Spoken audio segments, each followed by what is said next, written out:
100% வந்து எந்த ஒரு டாக்குமெண்ட்டையும் அவசரமாக கையெழுத்து போட சொன்னாங்கன்னா கண்டிப்பாக போடாதீங்க. உங்களுக்கு அவசர தேவையாக இருக்கலாம், ஆனால் அதே மாதிரி அவசரமாக நீங்கள் வந்து ஆபத்துலேயும் நீங்கள் மாட்டிக்குவீங்க. அதனால் எல்லாத்தையும் ஒரு காப்பி எடுங்க.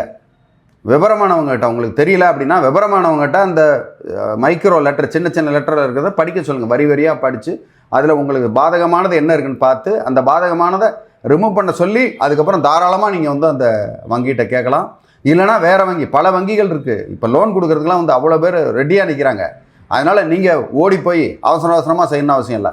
இதெல்லாம் பல நேரங்களில் பார்த்தீங்கன்னா ரொம்ப அவசரமாக செய்கிறதுனால தான் இந்த ஆபத்து நம்மளை நோக்கி வருது.